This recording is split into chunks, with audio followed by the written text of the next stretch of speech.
Are you confused about writing? Do you not know where to start or even how to finish? Do you love writing so much that it burns deep in your soul, but you still don't know how to meet your goals? Are you looking for a little inspiration that will take you on a writer's vacation? Then let us all write together. Let us all write our way.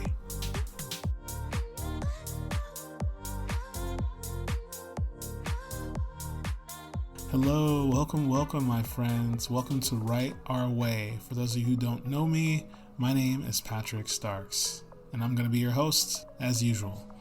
I know it's been a while since I've spoke with you all. I've been busy with other projects and etc., but I'm not going to give you excuses. I really should be talking to you guys more because this is what we're all about. We're all about talking about writing. And just a little breakdown of myself. I'm a fictional writer. I just love to write stories in any genre, so I don't have a particular genre that I like to write. If I would say what's my favorite, it's most likely going to be the action-adventure type. I can do romance. I know for most male writers, they don't tend to swing to romance, but I'm one of those males that I'm not too shy about going into it. It's actually pretty interesting to see, especially in today's times, what you can do with the romantic plots, seeing how it's not as traditional as it used to be in this day and time. And if you're wondering why this podcast exists, why Write Our Way, what makes it different from all the other writing podcasts, and to be honest, it's because we really dive deep into more than just the writing, but the person themselves. We dive into your actual personality and how you can get that personality to connect with your audience through your characters and through your story. There's a lot of writers out there that will give you a little formula about how to write a story, and I mean, I've done so myself. I've given you guys breakdowns on how to write short stories, but I didn't just give you the breakdown, right? I really took it to a deeper level of how you feel emotionally tied to the story and where you're at in your life currently and how that impacts the story. How do you get out of that headspace and fine tune it to the point where you're not all over the place, but you have a focal point where you're using your emotions as a superpower, essentially. And hence the name Write Our Way. We're talking about writing the way we would write, not how others would write. How would you write? How would your best self write a story? Because once you can figure that out, then you get a good idea of how you write your own way. And like I've said in previous episodes, this is very important as an author. As an author or a writer, you want to have some authenticity to your voice. You want to have, when somebody reads a story, be like, oh, this is so-and-so. This is their style. That's what you want. You don't want people, when they read a story, it just sounds like every other story. I mean, take it for granted, some authors will try to sell you that and be like, oh, well, it's about marketing. It's about, it really comes down to the point. Are you in it for the money or are you in it for the passion? And that's what it really comes from. Because if you're in it for the money, then yeah, by all means, write a story like anybody else. Just keep it simple, keep it safe. Or if you're really passionate, write a story that is just bizarre, nobody's ever thought of, but it still has this very, very emotional connection with people. Some of your greatest writers out there today did not get successful because they are playing it safe or trying to go off of what was hot at the time, what's the hottest genre out there. They did what they felt they needed to write. And sometimes the universe out there will call to you, tell you what your soul wants to write, what you really, really are connected to.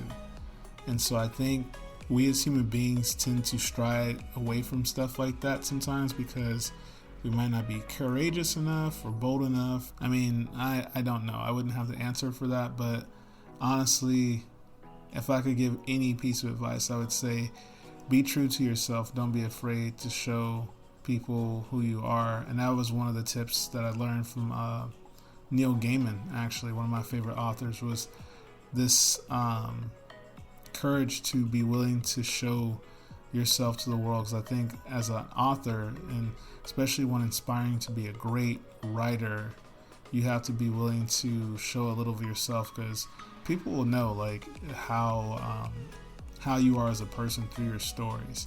Now, take it for granted, you have your guys like Stephen King who are, polar opposite actually of their stories. Their stories are very, very dark, but when you hear them talk and you meet them in person, it's like, this guy is very calm and collected and mellow. It's like, where's he getting this from? But every now and then, I think, again, that's still a part of him, but you just don't see it. Everyone has this on and off switch. It's kind of like, for me, when I do martial arts, when I do Taekwondo and I spar, it's one of those things where people see me and they're like, oh, Patrick's really mellow. He's a really quiet guy. He's kind of introverted. He keeps to himself. He's really nice. He helps people out a lot. But man, if they saw me go into sparring, I turn into a lion. I just completely different version of myself. And we all have that.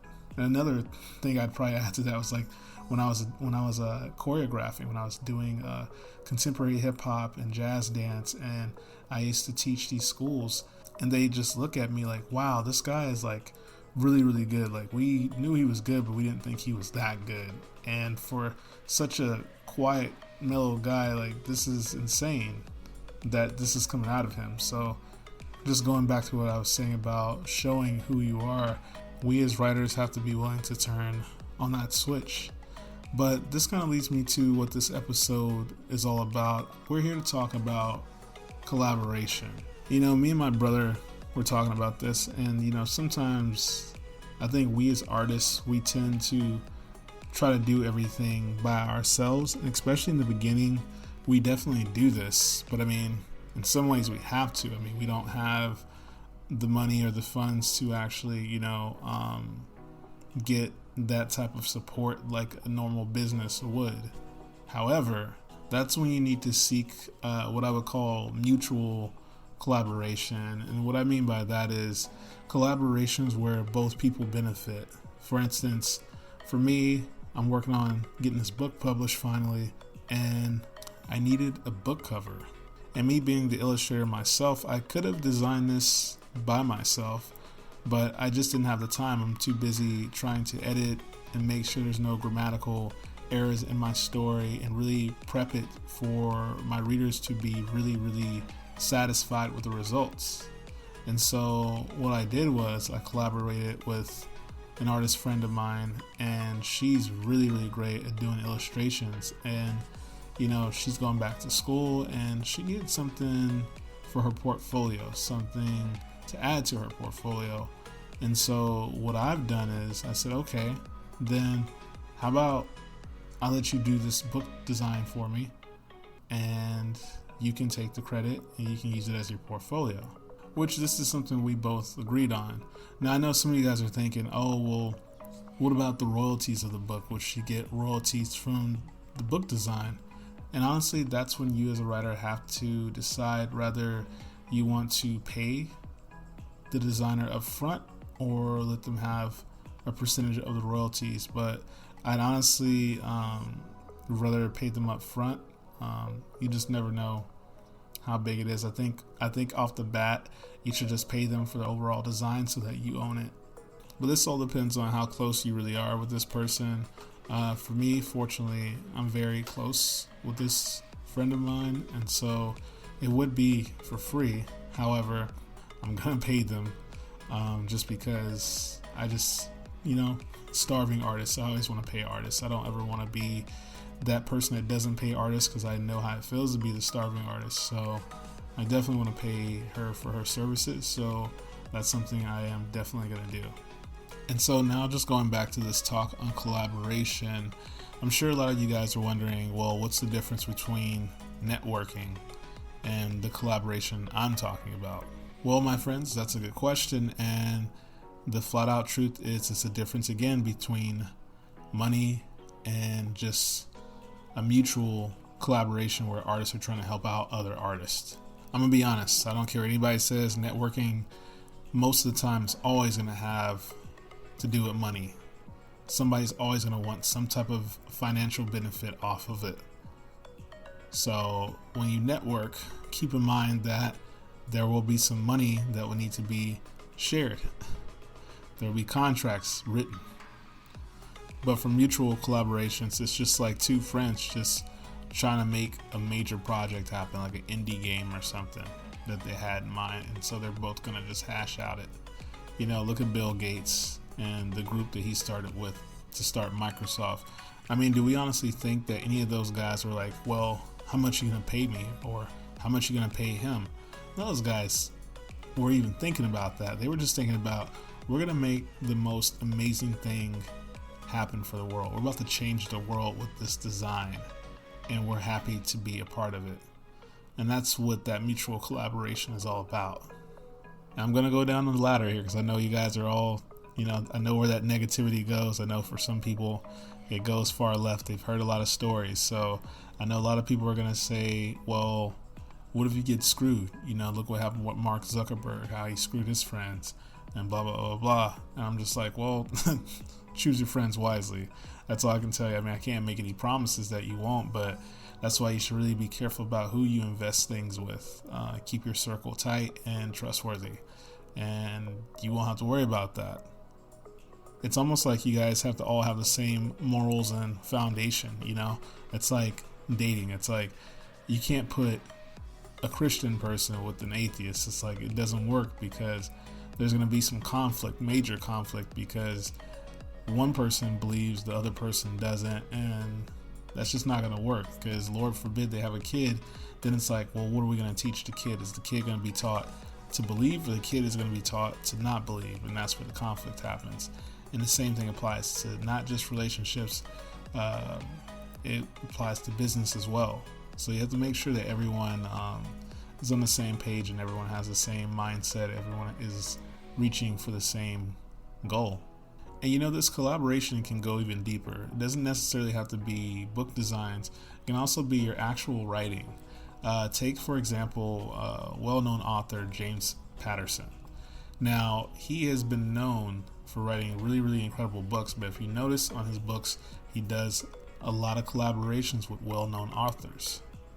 If you honestly feel like your story is very broad, or it's getting too broad, you should probably, collaborate with another writer that you might know and have them look at it, have he or she look at it and really figure out what's going on with it, what's wrong.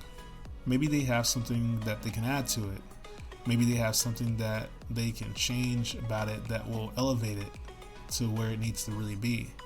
I mean, guys, this is why it's so important to have a second pair of eyes, right? Because, if not your fellow writer, your editor would definitely tell you if something's off. Trust me, I've had many editors tell me it was going smooth at first, but now I'm lost. What is this story actually about? What's the main goal? Where is it reaching? And as a writer, especially one that's just starting, that can be very humbling to hear because sometimes we just don't know. I know in the beginning when I started writing, I just didn't know if my stuff was good or if it was bad. And so when you have those editors tell you that, you're like, okay, that's what I need to fix. Now for me, I'll be honest, I'm not much of a collaborator when it comes to my writing. I like to collaborate on actual design, but not my writing. My writing, I'm very solo on, and there's a reason for that because I'm very finicky. I have a very particular way of how I want my story to sound. Again, it's all about the authenticity of your voice, right? So if you have two voices going on, it can probably throw off the story a little bit. So what tends to happen is when you collaborate with another writer, you guys have to meet this happy medium of language where your language is in sync with one another. If any of it is off, the reader can tell who wrote what.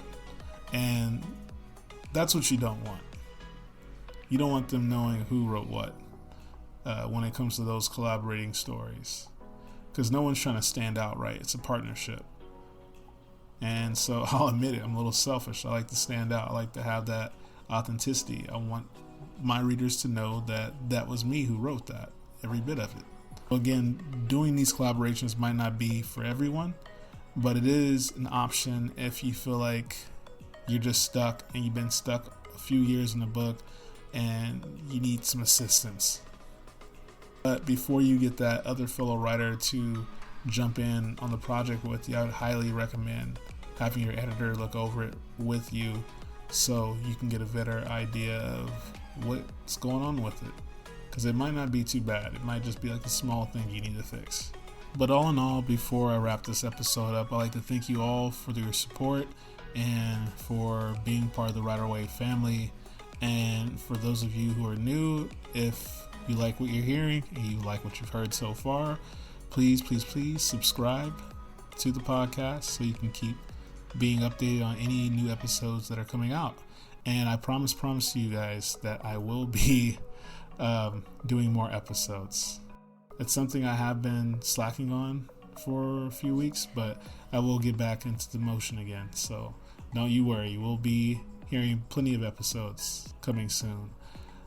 And yeah, sorry we didn't get a chance to talk about writing in general. We usually do, but for this episode we didn't get that chance. I really wanted to break down for our new viewers or new listeners